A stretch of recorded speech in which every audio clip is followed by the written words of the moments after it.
Kurosaki Kai, a dual-color prodigy known as the Purple King. In his shadow stands his older brother, our MC Ray, completely colorless and magically inert. Ray clings to hope as a porter in his brother's party until they confront a dungeon boss, Kronos, the god of time and space. With a wave of his hand, Kronos effortlessly annihilates the entire party, including Kai. Cornered and facing certain death, Ray's desperation unlocks a sealed, forbidden power, skill drain. In a final defiant act, he steals Kronos' own reality-warping ability, Rewind. The surge of power, fueled by panic and regret, doesn't just rewind a moment, but sends Ray himself through time. He awakens years in the past, armed with the stolen power of a god and a burning resolve. This time, he will master his own destiny. Ray is utterly shocked, and when he looks through the window he realizes something more shocking. The inverted castle is still white, which was supposed to be pitch black. Apparently the inverted castle was pure white until 7 years ago, but it gradually started becoming black, and when it turned completely dark, the door that unleashed Kronos opened. Suddenly, it dawns on him that he actually stole the rewind ability from Kronos to send himself back to the past. He picks up his phone to confirm the exact date, and he realizes that he has gone back 7 years. Curious, Ray opens his status window to see his skill list, and shockingly the rewind skill is gone. But the ability's skill drain still remains. Even though the rewind is gone, Ray is still happy with what he has left because for 10 years, all he wanted was just a single skill. And since he has the skill drain, he feels fulfilled. Just then, the reminder on his phone comes on, reminding him that the very day is the mage exam. Ray then heads to the Mage Association HQ that oversees the affairs of mages and dungeon conquests. He steps into the seemingly new headquarters, and before he can even get a breath of fresh air, he hears some dude call him colorless from behind. He turns around to see that the dudes are Goto and Oik, and they are both his brother's subordinates. They were also the ones who died in Kronos' room. Goto and Oik make fun of Ray for coming to the headquarters to take the mage exam yet again. They tell him that his efforts are basically pointless because no matter how many times he takes the test, he will always remain colorless. In truth, this is not the first time that Ray has taken the mage exam, but he kept taking the exam over and over again because he refused to give up. Not ready to play around with them, he slaps their hands away, telling them to leave him. Momentarily, he finds himself in the examiner's office, where he meets the examiner, Hinata Reina, a B-rank mage. Even Hinata is tired of seeing Ray, and she tells him that he will eventually get himself killed if he continues trying. Ray assures Hinata that this time around would be different from the other times. Hinata has no choice but to accompany Ray to the exam venue, and since he has taken the exam loads of times, he needs no explanation. Apparently, he is to collect 3 mana stones from goblins to pass the exam. For those who have awakened a skill, this is usually no difficult task, but Ray has always been struggling with it. It turns out that a shocking event also happened that very day. A terrifying monster appeared in the level 1 dungeon, which is not supposed to be there. Just as Ray was expecting, the said monster showed up in the distance looking all menacing. The monster turns out to be a red-cap goblin, which is a level 37 monster. Hinata is shocked when she sees this, leaving her to question why something so dangerous is present in the dungeon. Hinata whips out her sword, telling Ray to run so she can protect him. However, Ray knows that the level difference is just overwhelming. Before he regressed, Hinata lost against the monster because she was fighting to make sure that Ray could get to safety. Hinata got so beaten up that she was forced to retire as a mage. Ray blamed himself because Hinata's career as a mage was completely trashed because of his incompetence. However, this time around, Ray is prepared to switch things around. Ray pulls his short sword, and as the monster dashes toward him, he throws the short sword at it. Apparently the monster has a skill that enhances its physical abilities, and just as Ray expected, the monster easily deflects the sword. The monster continues its advance toward Ray, and Ray punches it hard on the head. This pisses off the monster, and just as it is about to punish Ray for his stupidity, Ray's power steals the body enhancement skill from the monster, ultimately improving Ray's physical stats. The goblin stands in shock, wondering why it feels so powerless and useless. While it is still trying to piece things together, Ray easily cuts the monster in half from the head down. Hinata is stunned when she realizes that Ray just defeated a redcap with just a single strike. Ray, on the other hand, is amazed by his ability, the skill drain, because of how impressive it is. He is lost in happiness when Hinata jeers him back to reality, asking him how he was able to defeat the monster. Realizing that it might be bad for him to say he has black skills, Ray tells Hinata that it was nothing more than a coincidence. Hinata is screaming at Rei to stop lying when she realizes that the exam is supposed to be cancelled because an abnormal monster has just appeared in the dungeon. Hinata tells Rei that the event has to be reported to the headquarters. Rei is worried about himself, and he reminds Hinata that he still has 2 more monostones to collect. But Hinata screams at him, telling him that he's in the wrong situation to be thinking about monostones because it is dangerous. Just as fate would have it, 2 regular goblins appear in the distance, and Rei quickly takes them down by slicing their heads off. This further shocks Hinata, leaving her mouth open. Rei then picks up the monostones that the goblins dropped, asking the lady if he is allowed to take them. Hinata is just too stunned to answer his question, and momentarily, they return to the headquarters. Not long after this, Hinata shows up with Rei's mage license. He has been officially given the mage status, and he is placed in C rank. Rei picks up the license and lets off a little smile, because it took him just long enough to reach where he currently is. Hinata also shows him the details regarding the exchange of monostones that he collected. Apparently, monostones are a valuable energy source that doesn't emit CO2. In addition to being an energy source, it can be sold to the association. Rei believes that defeating the red cat monster, which is A rank, will give him decent pay. He checks out the payment details, and he almost screams out in shock because of the enormous amount there. For defeating the goblins, he is getting 1,000, but the red cap alone gives him 3 million. Hinata urges him not to lose his mind yet because he defeated a red cap. Rei is still surprised because he never knew that mages earn a lot of money, and Hinata tells him that he can even get more. This makes him curious, and he asks Hinata about the dungeons. After his discussion with Hinata, Rei heads to a C-rank dungeon that has been reserved for him. Rei is left in awe because, in the past, he could not enter a dungeon solo. However, with his new power, he is convinced that he can change the future. Just as he is about to step into the dungeon, he is suddenly grabbed by a skill known as Mana Hand. Rei turns around in frustration, and to his surprise, he is being held down by Goto and Oik. Oik and Goto make fun of him for trying to enter a dungeon solo, telling him that it is against the rules. With a scornful face, Rei tells the 2 that he is allowed, because he has passed the mage examination. The 2 are surprised to hear this, and they assume that he is a chronic liar. Goto then walks up to Rei and pushes his head down with the Mana Hand, telling him to show his skills if he has truly awakened. Apparently, the Mana Hand is a skill that compresses mana itself into physical property. Even with the extreme body enhancement, Rei realizes that he can't actually break free. However, he is not one to give up under tough situations, and he angrily headbutts Goto. Goto stumbles backward, and at the same time, Rei steals his Mana Hand skill. Because he now possesses the Mana Hand, the one placed on him by Goto is ultimately disabled. An overwhelming blue aura emanates from his body, shocking Goto and Oik. Rei wastes no time putting the Mana Hand into use by grabbing Goto with it, forcing him to admit that Rei is truly an awakened. Oik refuses to give Rei his flowers and decides to attack him with a fireball. Rei activates the enhancement skill and uses it to cut down the fire attack, shocking Oik. He's trying to fathom what just happened when Rei reaches him with a blow that sends him across the room. Goto is shocked to see that Rei can also use body enhancement, and while writhing in pain, Oik asks Rei if he is now a dual-colored mage. Rei simply says no, and just then, his drain skill also steals Oik's fireball, basically adding 1 more color to his skill list. Oik's jaw almost drops when he sees this because he has never seen or heard of a mage with 3 colors. Rei shows him how dangerous he is by shooting a fireball at him, causing him to almost piss his pants. Rei then asks them if they are still willing to fight, but the 2 stare at each other in fear before running off with their tail between their legs. After they are gone, Rei figures out that Kai won't be happy if he later finds out about what just happened. Basically, he was Kai's lapdog, and if he learns that Rei has awakened his skill, he will definitely show up to crush him. Kai has already reached an impressive level 50, making him one of the strongest mages in the modern era. In addition to Kai, Rei figures out that he has to be worried about the scary dungeon that will open soon enough. To prepare himself for future problems, Rei knows that he has to raise his level as much as he can, and he steps into the dungeon. Apparently, level is the foundation of strength, and leveling up lets a mage learn new skills that increase one's total mana pool. This also increases the amount of mana that a mage can control at once. Rei is strolling in the dungeon when he is suddenly ambushed by a level 38 flame wizard. Surrounding the wizard are several fireballs, leaving Rei terrified because he can only manage to create 1 fireball. The wizard is able to do this thanks to the enormous difference in levels.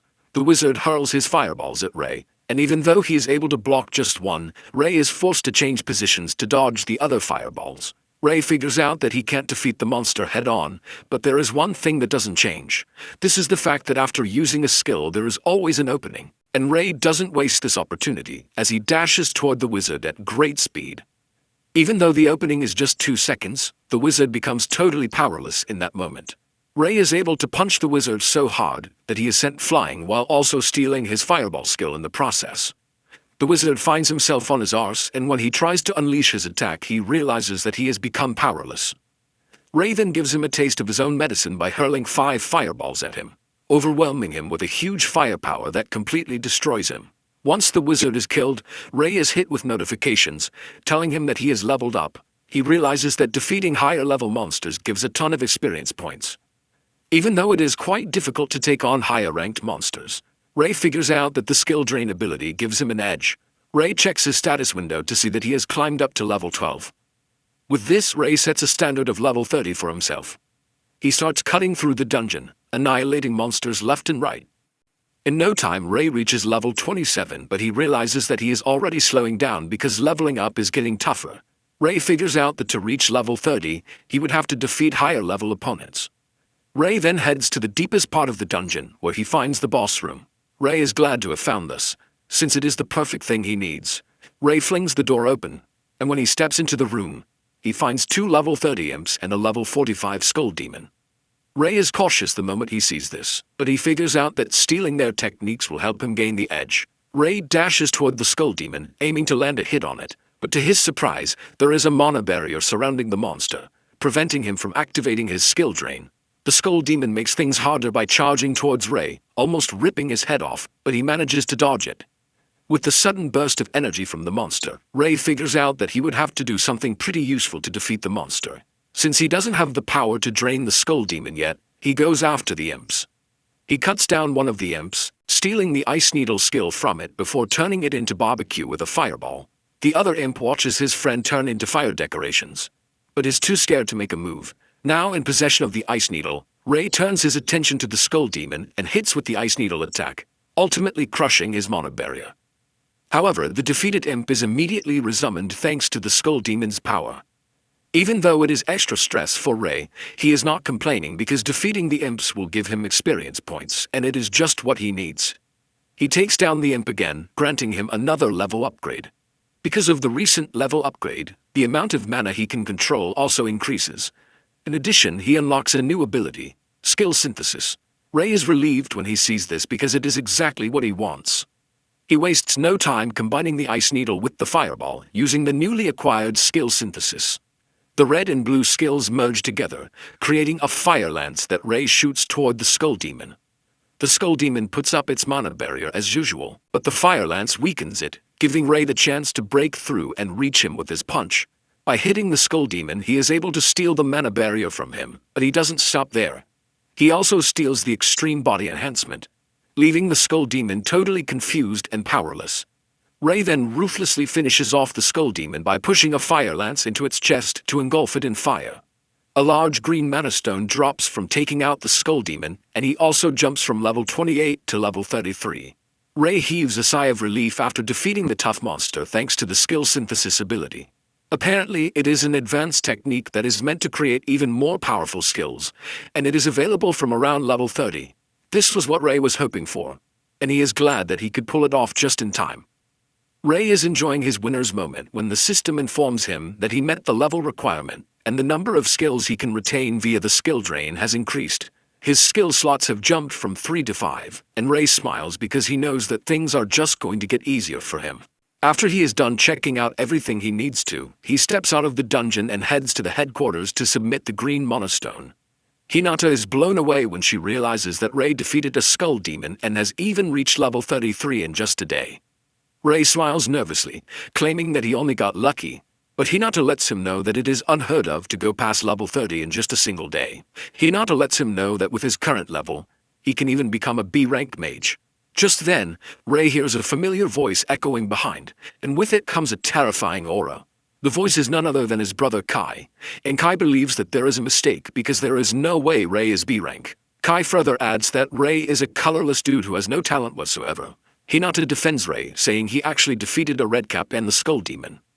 The moment Kai hears this, he loses it and immediately attacks Ray. He throws a powerful punch straight at his chest. Kai easily blocks it with the newly acquired Monoguard while smiling at him and telling him to be careful. With Ray's ability to block his punch, Kai finally believes the rumor that his brother has awakened with skills.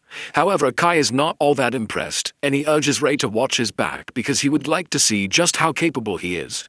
Hinata notices that Kai is acting all careless, forcing her to ask him if he is gearing up for a fight. Kai claims that there will be no issue if Ray is truly B rank like they claim he is, unless he is just a false mage who sneaked his way to B rank. Ray figures out that rejecting Kai's demands will only set him up for future embarrassments and trouble. Ray then decides to accept Kai's challenge, and this shocks Kai but at the same time pisses him off. The two then head to the headquarters arena to settle their differences. Ray figures out that he has to be cautious about the amount of mana that he can control at once, since he is going up against an opponent stronger than him. Ray also knows that he has to stay on guard at all times since his max combo is 3 basic skills, while that of Kai is 5 skills. With these numbers alone, Ray is pretty sure that he is going to lose against him if he tries to fight him head-on. To make it fair, Ray figures out that he has to bring in something special. Once they are ready to fight, Ray attacks with the ice needles and Kai responds with fireballs. The two attacks clash in the middle, leaving a loud explosion and a cloud of dust. This blinds Kai's vision, and before he knows it, Ray reaches him with the body enhancement, shocking him. Kai is surprised to see that his brother is now a dual-color wielder. On the other hand, Ray is trying to calculate the number of skill mana left for Kai to use, since he has used one already. As he moves closer to Kai, he activates the skill synthesis to create the Fire Lance. Kai is surprised to see this, but it basically lets him know that his brother can now use 3 color skills. However, he is not worried one bit about it. Just as Ray is about to reach him, Kai welcomes him with a powerful fireball that destroys Ray's Fire Lance before sending him to the ground. Ray's face lights up in horror because his Fire Lance, which took 2 skills worth of mana to use, was easily taken out with just a simple skill. Kai mocks his brother, telling him that he might be able to use 3 skill colors, but he can't compare to him because he is on a totally different level. To properly put Ray in his place, Kai shoots deadly fireballs at him. Ray is forced to run around to try and dodge the fireballs while also creating a Fire Lance. He shoots the Fire Lance at Kai, but Kai responds with his usual, the fireball. Kai's fireball breaks through and heads straight for Ray, but he immediately puts up a mana barrier. However, the mana barrier cannot compare to Kai's power, and it shatters, sending Ray to the ground yet again.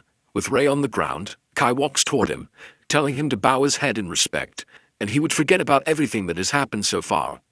He wants Ray to admit that he is trash compared to him. Deep down, Ray knows that he can't win against Kai with his little moves and output, but he is not willing to give up because he would continue living like a slave. Determined to make his own name, he gets on his feet, screaming at Kai to tell him that he will never bow to him. Kai is pissed when he sees this, and he tells Ray that he might just have to kill him. Kai immediately activates the Overlock skill, which consumes a large amount of mana but doubles the amount of mana that can be controlled at once. With the Overlock in place, Kai is able to conjure several fireballs, and he confidently tells Ray that he is about to witness the power of a king, a 10 combo attack. Ray is gripped with fear when he sees this because he recognizes the power, since it is Kai's ultimate move. Basically, he is one person who can use a considerable amount of mana when compared to those on his level. However, this is something Ray has been betting on and has been expecting Kai to use. Ray leaps toward Kai, and Kai makes fun of him, asking him if he thinks he can dodge his attack mid-air. Ray finds himself contending against a bunch of fireballs, but he activates the mana hand, shocking Kai because he wasn't expecting another skill. Ray knows that no matter how powerful Kai is, he is bound by a cooldown. He manages to dodge the fireballs and he reaches Kai just in time. Kai is on his cooldown period when Ray reaches him and he punches him in the face. Ray's punch is so heavy that it sends Kai across the arena, and by punching him, Ray also manages to steal his Overlock skill. Ray is pleased with the outcome since he was able to steal the Overlock skill too. Ray believes that he has won the fight, but Kai gets back on his feet with a disfigured face, threatening to kill Ray. Just then, Kai pulls out the Demon Lance skill, shocking Ray, since he wasn't expecting Kai to have learned the skill yet. Apparently, it is Kai's greatest skill, which makes it completely dangerous. Ray watches as the lance comes straight at him, but before it can hit, Ray manages to get out of the way. Ray is forced to admit that the speed of the lance is something else.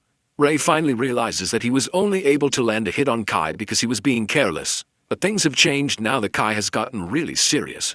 Ray finds himself running around the arena because the strength level between him and Kai has skyrocketed. Even with the destruction he has caused to the arena, Kai is nowhere near done. Ray tries to fight back with his fire lance, but Kai overpowers his skill with the demon lance. The wave from the explosion sends Ray straight into the wall, and he screams as he hits the wall. Kai makes fun of him, saying this is exactly why he is called the Purple King. Ray has no choice but to admit that Kai is actually right, because his demon lance is one of the strongest. Kai stands above Ray yet again, telling him not to get cocky just because he can use several skills. Ray admits that he is no match for Kai in his current state, but it suddenly dawns on him that the game is going to change if he can find the potential of the purple skill. Before the fight, the limit to his synthesis is 2 colors. But Ray totally changes the game up by activating the overlock skill. Kai is shocked when he sees his brother tap into the overlock skill as if it is nothing. Because of the overlock, his mana capacity automatically increases, and he unlocks the skill synthesis. Ray smiles when he figures out that he has hit the jackpot, but Kai is worried because he doesn't know what sinister plan that he is cooking up.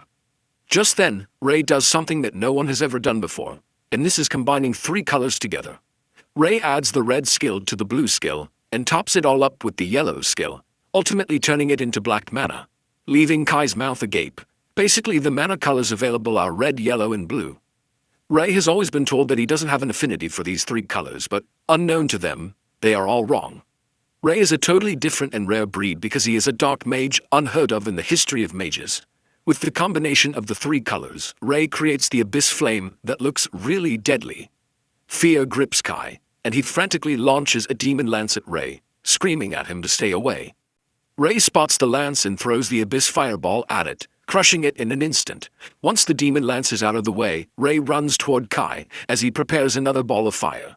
Kai is unwilling to give up, and he summons another giant demon lance in preparation for Kai's attack. Kai launches his demon lance, and Ray meets it halfway with the fireball. Ray's fireball overwhelms and consumes the demon lance, leaving a big explosion that knocks Kai out. Ray cannot believe his eyes as he falls to the ground in amazement that he has finally defeated Kai. The system notification pops on, telling him that he has acquired the Abyss Flame, all thanks to the skill synthesis. Moments later, Hinata walks up to Ray in complete shock, asking him what type of skill he just used. Ray is already worried about this because he knows that he can't keep hiding his skill and strength forever. Ray acts like a cool dude and showcases his skill, saying it appears to be a black skill. It sends a wave of shock through Hinata's body, since Ray is the first black skill user. Ray then asks her if he is obligated to report the nature of his skill to the association because he would like to keep it a secret between them. Hinata is surprised to hear this, and she tells Ray that he is missing an opportunity. Ray wonders what opportunity he might be missing, and Hinata reminds him that the strongest mage in each color is always given the title of a king, which basically means he is the Black King, since there is no one else. Ray gives it a deep thought, and even though the offer is tempting, he tells Hinata that he doesn't want it at the time. Ray knows he is still weak, which doesn't fit a king.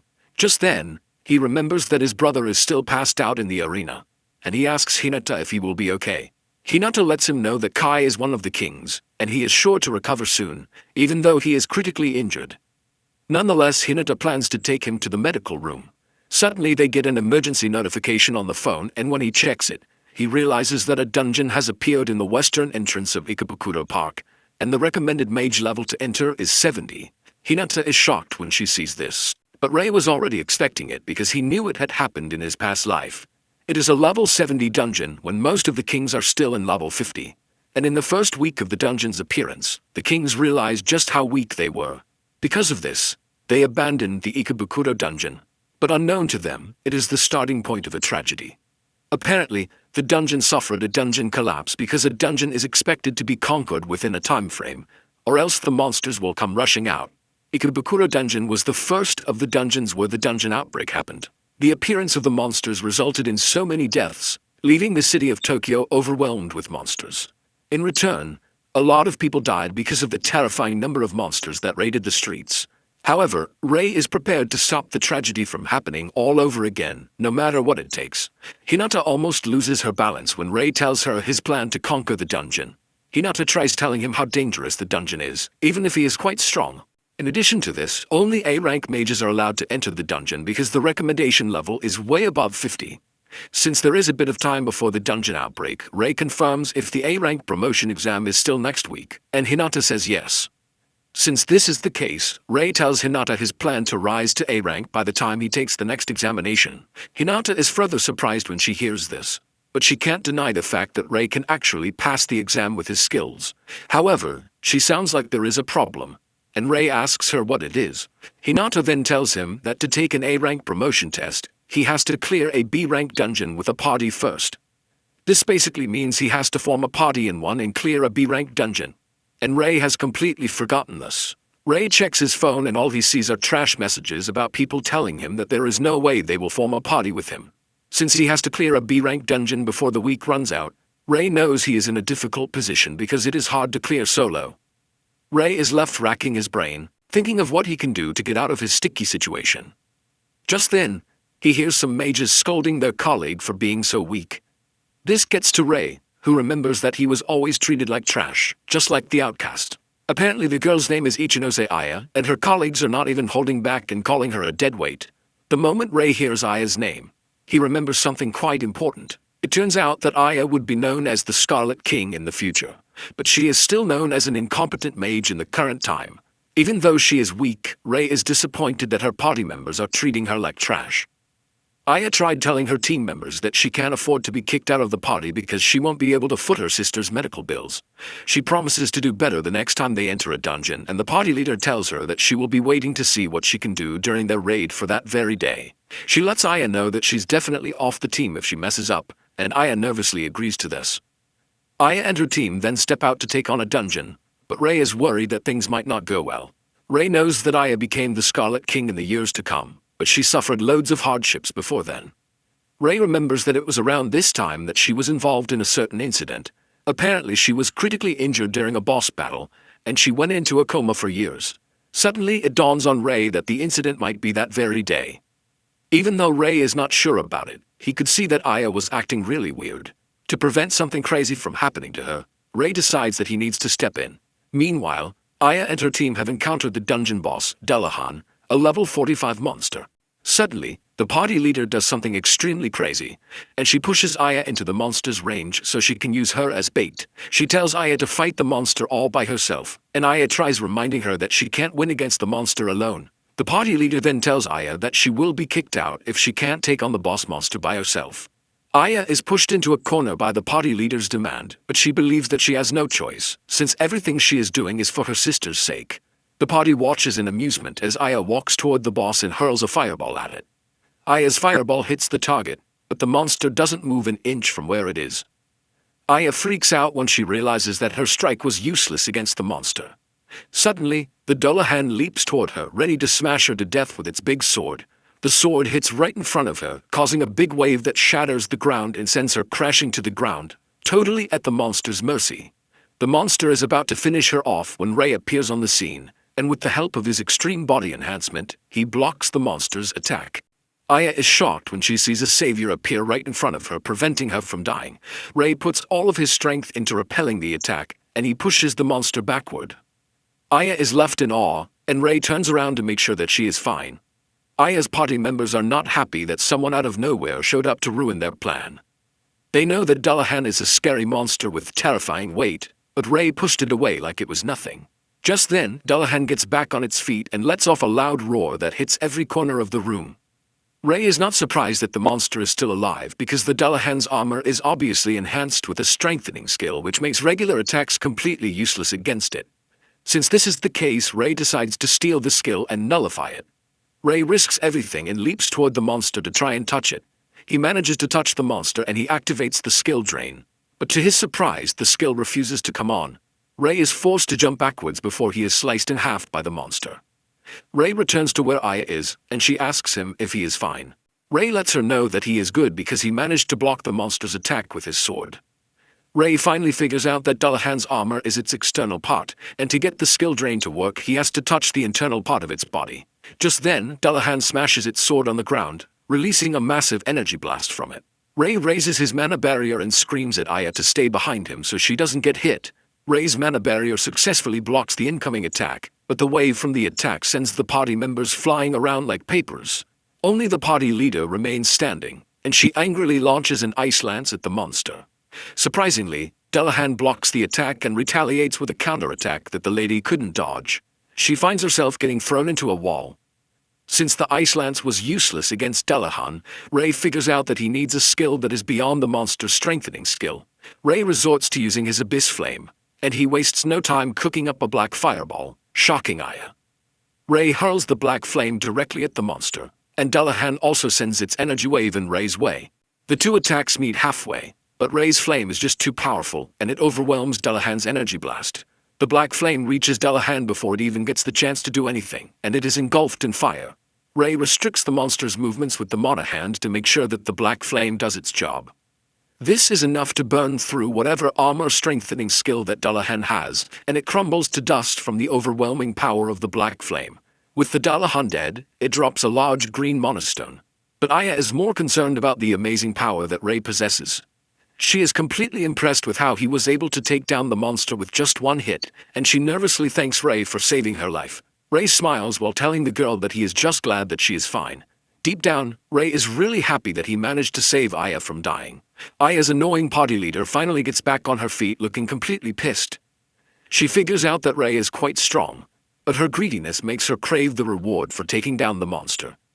She walks up to Ray, telling him to hand over the Mana Stone because they were the ones who applied to conquer the dungeon. Aya is shocked to hear this, and she is forced to remind the annoying lady that Ray just saved their lives. Ray even tells the lady that he has no problem giving her the Mana Stone, but in exchange for this, Ray tells the lady that he wants Aya to be in his party. This shocks the party leader and even Aya herself. Ray then turns to Aya saying she is also free to make her choice, as he is not imposing on her. The party leader bursts into maniacal laughter when she hears this and tells Ray that she wholeheartedly agrees with the deal. She taps Aya on the shoulder, asking her if she is also fine with the deal.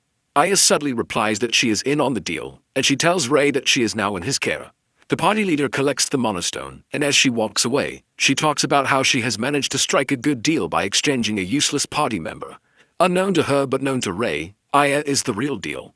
After the party is gone, Aya thanks Ray once again for saving her, and Ray apologizes for making her leave her party all of a sudden.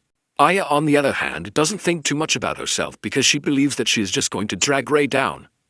Ray then tells her that she has nothing to worry about because she is going to get stronger, and even stronger than those who abandoned her. Aya is shocked to hear this because she doesn't see herself as someone who is going to get stronger. Ray then tells her that he heard her conversation with her former party members at the headquarters, but he assures her that it was not intentional. Because of what he heard, Ray tells Aya that he can be her support. Aya is relieved to hear this, and she tells Ray that she is willing to be in his care. Ray smiles, realizing that he has successfully bagged gold. The following day, Ray and Aya prepare to step out in an attempt to conquer a B-rank dungeon. Aya asks if they are liable to take the A-rank exam if they conquer the dungeon, and Ray says yes. In addition to this, Ray lets her know that there is actually something that will make her stronger inside the dungeon. This gets Aya curious, because she knows that getting stronger will help her earn more money to pay her sister's medical bills. Excited at this, Aya shows Ray how hyped she is to take on the dungeon. The two steps into the B-rank dungeon, which is a crystal cave. The first set of monsters that they come across are black wolves, and this scares Aya. However, Ray urges her to stay back while he takes care of the monsters. Ray runs toward the monsters and he activates the extreme body enhancement before reaching them. Armed with his sword, he cuts down the monsters like tissue. He slices them open one after the other, shocking Aya, who is watching from behind. She is in awe at just how strong Ray is because his strength can't be compared to that of her former party members, even though they were strong. Ray then leads Aya to exactly where he wants them to go, assuring her that he is going to support her.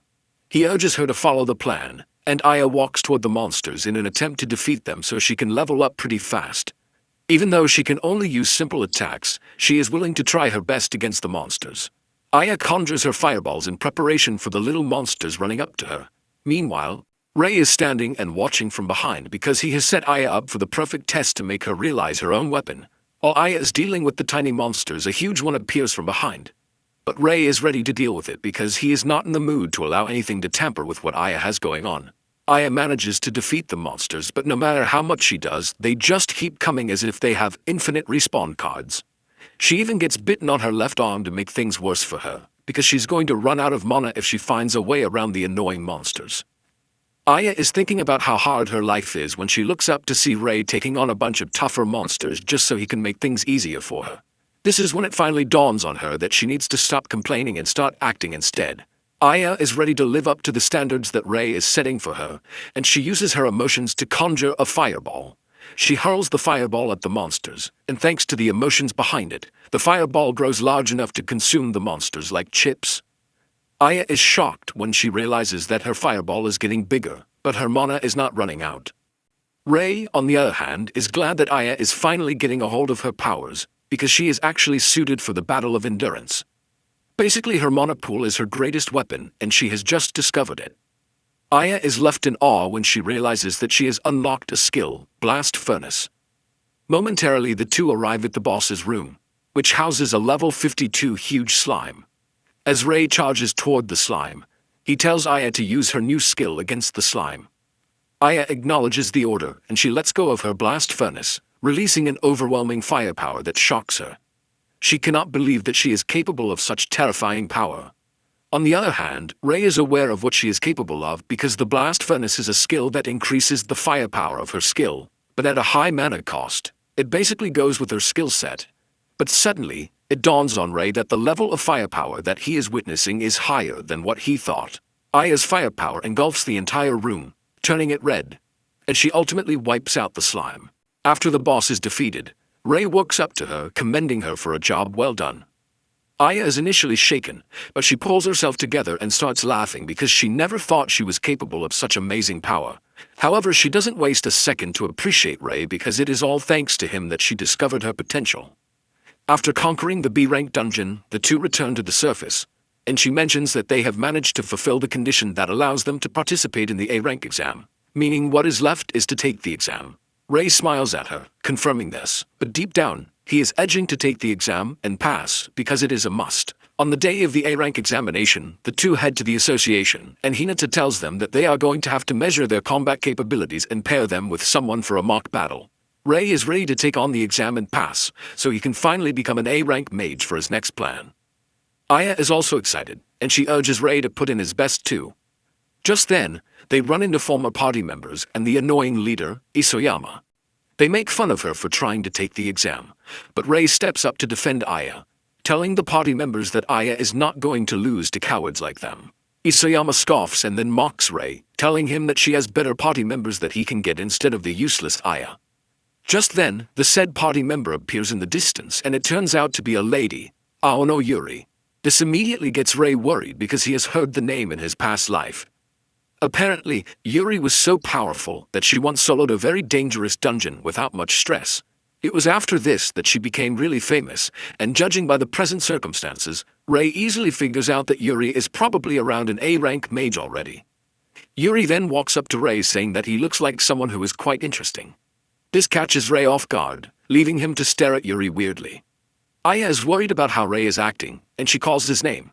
The mention of his name immediately tells Yuri who he is, as she is able to figure out that he is Kai's elder brother. In addition, she has learned that Kai lost to him, and the news of this shocks Ray because he didn't know his feats had gone far amongst the mages. Aya, on the other hand, is totally shocked that Ray defeated Kai, and she is forced to ask him if it is true.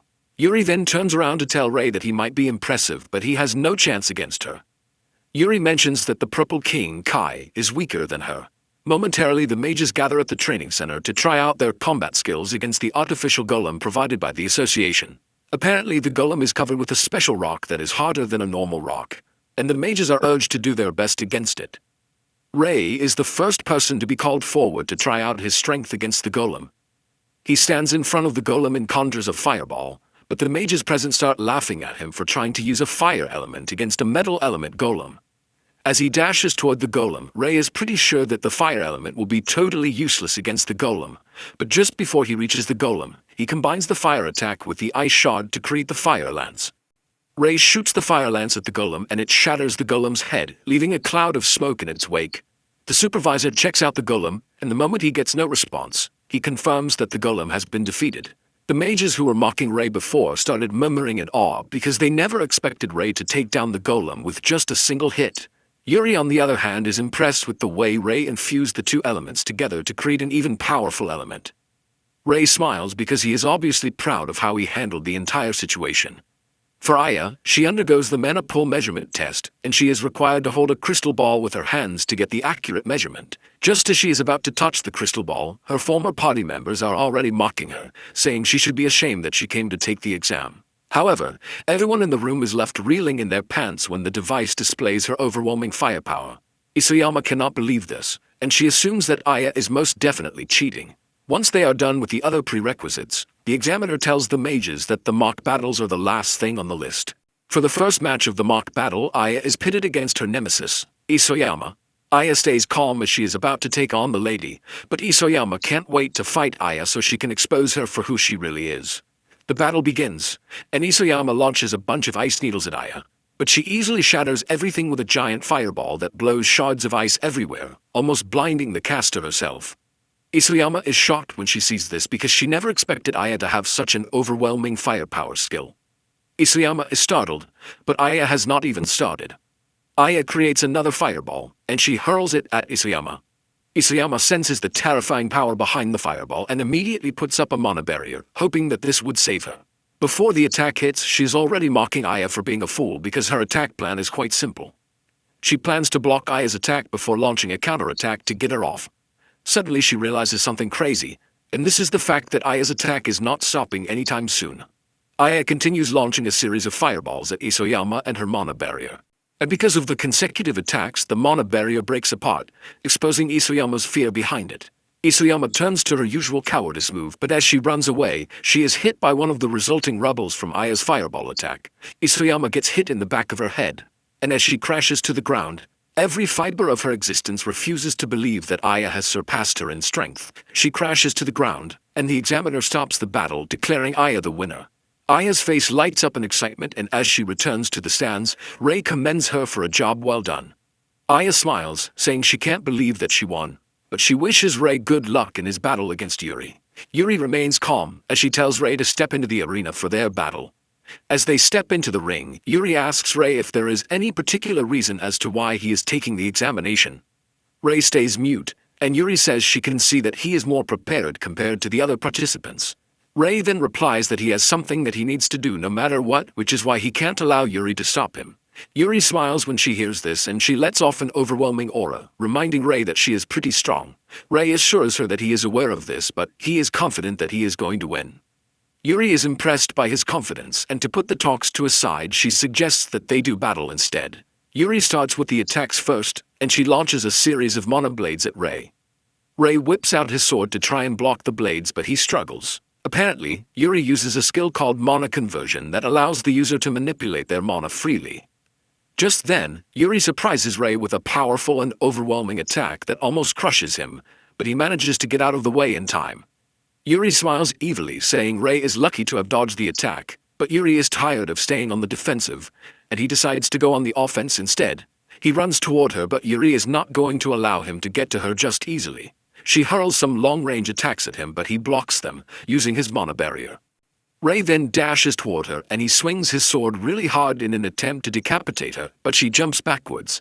While she is still in the air, Ray tries to finish her off with his fire lance, but Yuri uses the mana conversion skill to create a shield to protect herself. Her shield is able to hold off against Ray's powerful lance attack, but she admits that he tried his best. Ray, on the other hand, is worried because her defense appears to be totally flawless. Without a doubt, Ray can see that she's absolutely strong. Yuri then makes the next move by launching several long-range beams at Ray, forcing him to run around the arena in an attempt to dodge. Ray admits that Yuri's attacks are troublesome, and Yuri, on the other hand, mocks him, saying he has no chance if he thinks he can run around to win. Ray then turns toward her, and she locks on him with her attacks, believing that it is over for him. However, Ray has something else planned. Just as the attacks are about to hit him, he activates his physical enhancement and cuts down everything that Yuri throws at him, shocking her. However, she is not done with Ray just yet.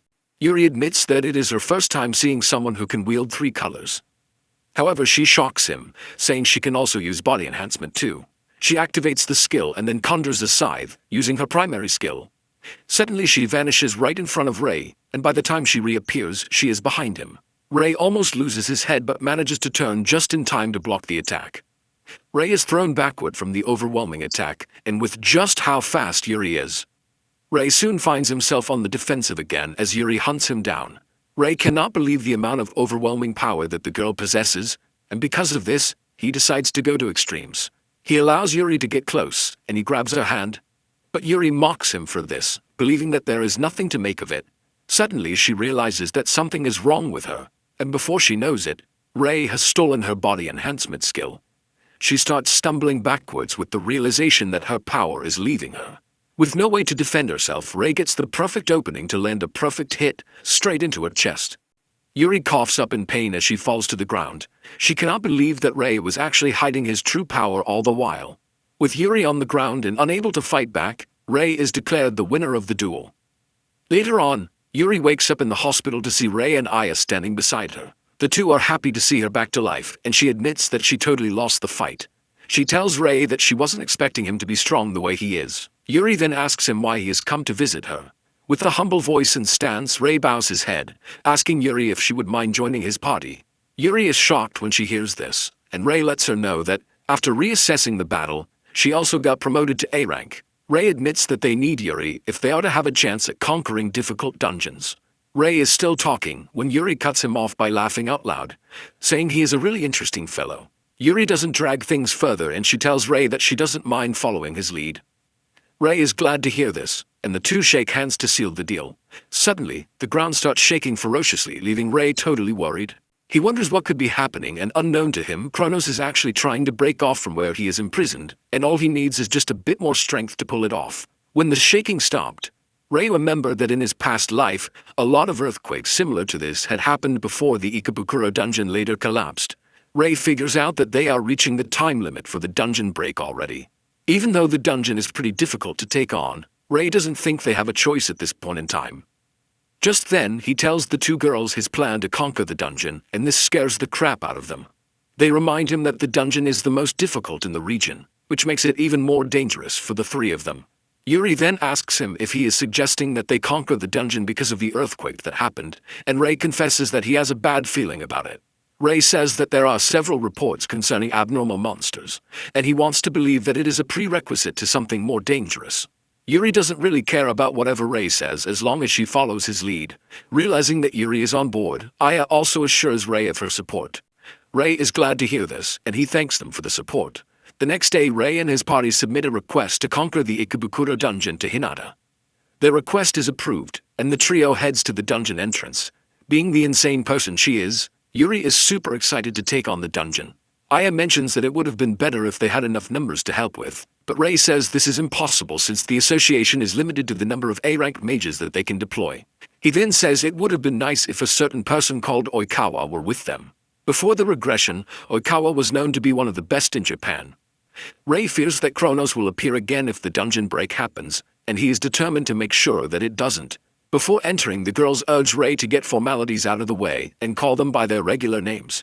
To waste no further time, he agrees to this. And the trio steps into the dungeon afterward. Upon entering, the first monster they come across is a level 71 skull demon.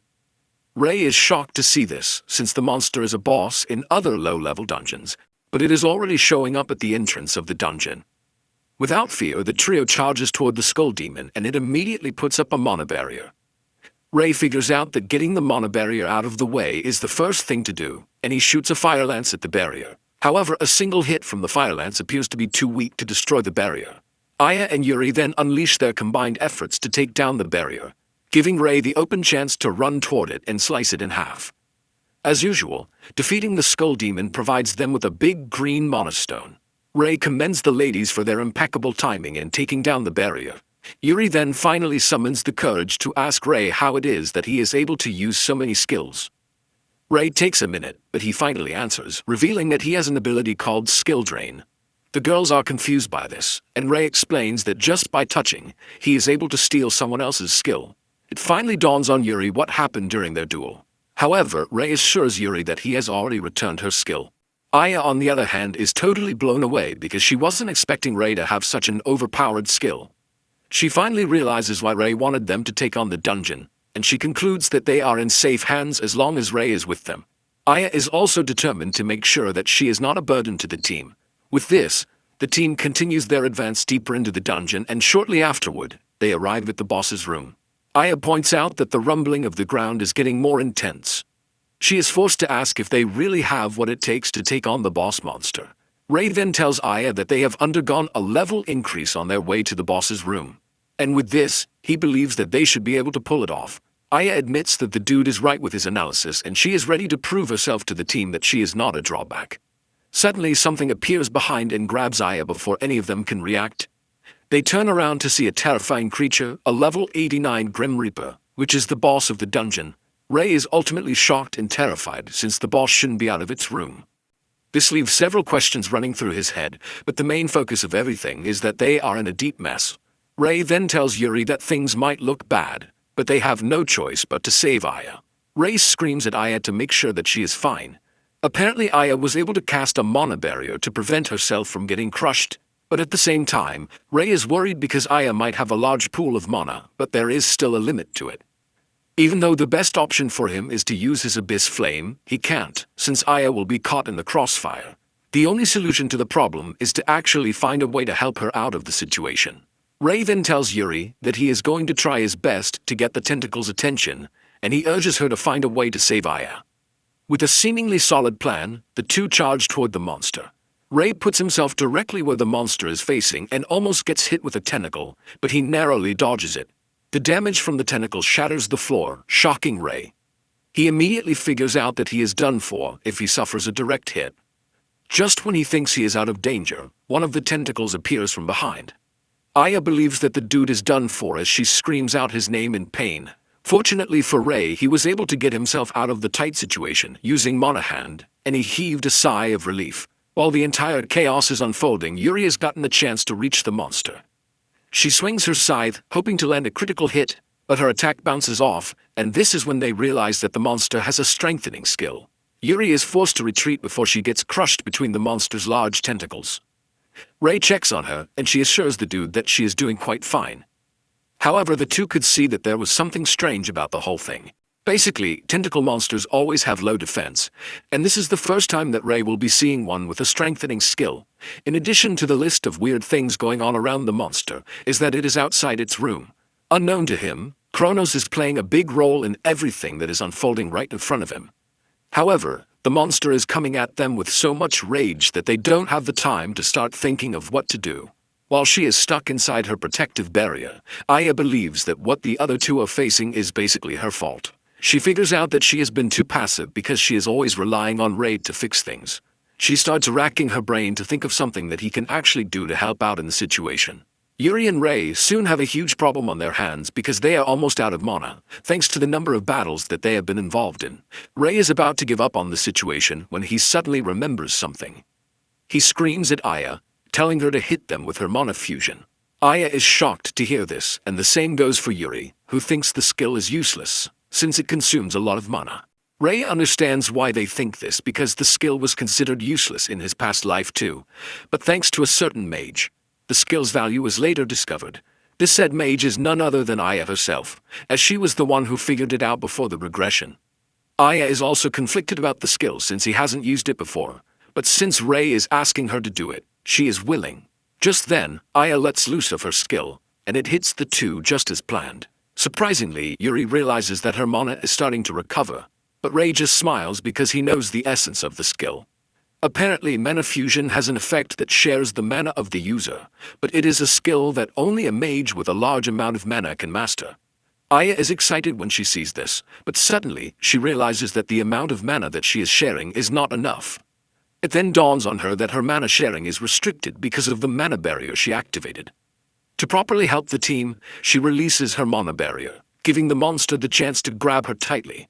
However, Aya is able to release all of her for the two to operate with. Once she is done doing this, she weakly tells the two that the rest is up to them. With the sacrifice of their teammate, the two get hyper-determined to take down the monster no matter what. The two charge toward the monster, ready to tear it apart to save Yuri. Since their mana has been restored, they have what it takes to cut through the monster's defenses using their enhancement skill. They start decimating the monsters left and right, and Ray urges Yuri to maintain the momentum so that they can save Aya. Ray gets the chance to get to Aya, but the monster is a step ahead of them. The monster immediately moves Aya's position, making things even harder for them. Ray easily figures out that with the way things are going, they won't be able to get to Aya. However, Yuri assures him that she is going to open a path for him. Yuri then taps into her primary skill to unleash so much aura, creating stairs for Rei to climb on so he can reach Aya. Rei is thankful for the assist and he dashes toward Aya with the stairs. The monster tries to block his path with some of its tentacles, but Rei easily cuts them down with sheer fury. With so much speed and determination, he reaches Aya and he cuts her down from the monster's grasp. Rei manages to reach the ground, and he checks on Aya to make sure that she is fine. Aya opens her eyes and smiles, saying Rei is just as impressive as ever. Yuri then rushes over, telling Aya that she actually saved them with her skill. Yuri admits that Aya has some nerves about her. Even though they have rescued Aya, the primary mission to take down the monster remains. Rei and Yuri rush toward the monster, but things get even harder because it regenerates its tentacles. Yuri realizes that they have found themselves in a tough situation, and she asks Rei what their next move should be.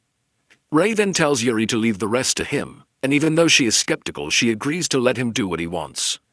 Rei dashes toward the monster, assuring Yuri that he is going to finish it off. Yuri is shocked when she realizes that Rei is running toward the monster without a weapon in hand. Just as Rei is about to reach the monster's main body, it regenerates one of its tentacles to block his path. Rei then taps into the overclock power, hoping to double his firepower before using the abyss flame. His entire body is engulfed in a dark aura as he unleashes a powerful flame at the monster, ultimately tearing its head open. The monster crashes to the ground, and this shocks Kronos, who wasn't expecting the Grim Reaper to be defeated. Nonetheless, he is determined to make sure that Rei and his friends don't make it out alive. The team is still celebrating their win when a dark fluid emerges from the monster's defeated body and heads straight at Aya. It almost impales her, but Rei is able to get her out of the way just in time. Rei realizes that the fluid is getting more powerful, and he screams at the girls to make a run for it. As they run toward the exit, Rei is hoping that they don't die, since they have managed to stop the dungeon from collapsing. Just as they are about to reach the exit, the fluid gets the edge over them. The trio is about to be swallowed up when a golden shield covers them, and a stern voice tells them to step aside. The team turns around to check out their savior, who is none other than the powerful Oikawa Hikaru. The girls are shocked when Oikawa introduces himself because Rei had mentioned his name before they entered the dungeon. Rei admits that he is the same guy whom he wanted help from. Basically, Oikawa is stronger than them all because he is currently an S-rank mage. In addition to this, he was known as the Yellow King before Rei's regression. Rei knows that they would have been toast if Oikawa had not arrived just in time to shield them with his barrier magic. Oikawa winks at them, saying he is glad that he made it just in time to save them. Oikawa mentioned that he was in another dungeon, which was a request from the country. However, he was contacted by someone who is none other than Hinata. Oikawa then shocks Rei by telling him that he knows him, since he is Kai's brother. Oikawa assures Rei that he has nothing to worry about because he was merely interested in him. Rei is relieved to hear this, and he finally thanks Oikawa for the assist. Oikawa doesn't take it as something really serious, and he tells Rei that he actually did something impressive to have defeated the boss of the dungeon. Just then, the mana stone from defeating the monster drops, and Oikawa is shocked at how big the stone is. Oikawa figures out that the dungeon boss is pretty strong, and he throws the mana stone to Rei, who barely grabs it before it falls off. Oikawa congratulates Rei, saying he's looking forward to more from him. After saying this, Oikawa steps out of the dungeon, and the team follows suit. When they enter the association building, Yuri mentions that Oikawa is an interesting fellow, and Rei agrees with her. Hinata is shocked when she sees the team coming, and she starts screaming, asking if they are okay. Hinata has been worried about the team since they were taking too long in the dungeon.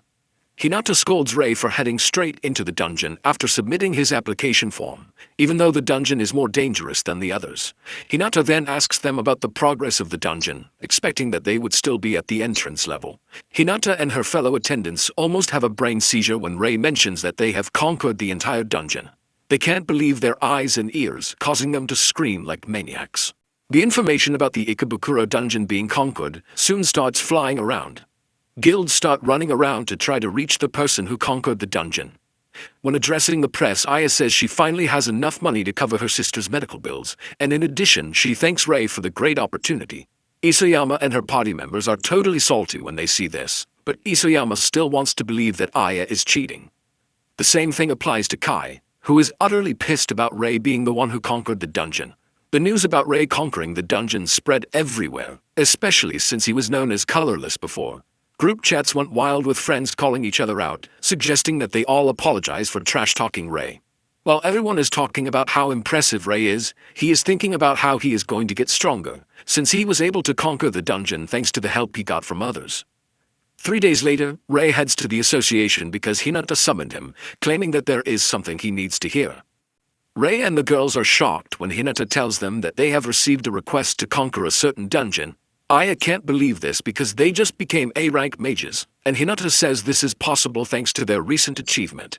Basically, dungeon explorations are usually requested by mages themselves, but being offered a formal request is something the association only allows to a certain number of mages. Aya smiles, telling Ray that everyone is counting on him, but Ray disagrees, saying the entire party is needed. Ray then asks Hinata who made the request, but she tells Ray that she can't answer because the higher-ups told her to keep it a secret. As expected, Yuri wants them to accept the mission just because it sounds fun. Ray is obliged to accept since it was made via the association, so it shouldn't be anything suspicious. Just then, Hinata mentions that an S-rank mage will be accompanying them on the mission. The following day, the party heads to the location where they are to meet the said S-rank mage. Aya is curious to see who the person will turn out to be. Momentarily, they run into the person, and to their greatest surprise, it is Oikawa. As they step into the dungeon, Ray mentions that he never thought Oikawa would be the one to escort them, and Oikawa smiles, saying he already knew, but he wanted to keep it a surprise. Oikawa then mentions that he is looking forward to the mission because the whole world is also watching them. Aya is blown away by how carefree Oikawa is, and Ray agrees with her, but reminds her that the dude is still an S-rank mage even at that. Ray then asks Oikawa if it is true that there is a tricky mechanism inside the dungeon, and Oikawa says yes. Apparently, the scout team came back with the report that there was a wall of fire blocking the path. Ray is curious about this and he asks how they are supposed to deal with it. Oikawa then reminds them that he has his barrier skill, and as long as he is with them, the firewall means nothing. Ray notices that the dude is overconfident, and he wonders if he thinks the dungeon will be easy. As if Oikawa can hear his thoughts, he tells Ray that he will see how cool he is once he sees him in action, because he will be the one carrying the entire team. Suddenly, a wave of monsters appears on the scene, and Ray tells his team to get ready to fight. He is also interested in seeing how strong an S-rank mage really is. Suddenly, he spots Oikawa sitting in the corner with fear written all over his face. Oikawa tells the trio to handle the monsters because he is not quite familiar with the type of monsters that they are currently going up against. Aya reminds Oikawa of what he said about being the main man, but Ray just tells his team to face the monster and forget about the coward. The trio takes their stance and they start hurling out long-range attacks at the incoming monsters. Yuri confidently goes after the monsters, saying that they are nothing compared to the monsters that they fought in the past. Aya and Yuri take out the majority of the monsters, and Ray finishes off the rest with his fire lance. Oikawa is blown away when he sees this, and after the monsters have been defeated, Aya excitedly celebrates with Ray. Oikawa finally stands up from where he was hiding, claiming that he hates bugs, and he is thankful that they saved his life. Suddenly, some wolves appear from behind and charge toward Oikawa, but he gets serious and pins them down in a square box, ultimately killing them off pretty easily. Ray and his team are shocked when they see this, and Ray asks Oikawa what sort of skill he just used. Oikawa mentions that the skill is called the square box, and it is one of his barrier skills. However, the skill can't be used against a large foe. Ray is completely amazed because he has heard of it before, but this is the first time he will be witnessing it. Once the monsters are taken care of, Oikawa suggests that they keep moving. As Ray walks behind him, he is completely in awe of Oikawa because he is an embodiment of what an S-rank should look like. Momentarily, they arrive at the wall of fire, and it is just as the report said. The intensity of the fire can be felt some meters away without even going close. Just then, Oikawa steps forward, and he creates a path through the fire with his barrier magic. The team excitedly walks through the passage, and they soon find another hole which leads to the boss's room. Since they are all ready, Ray suggests that they move into the boss's chambers.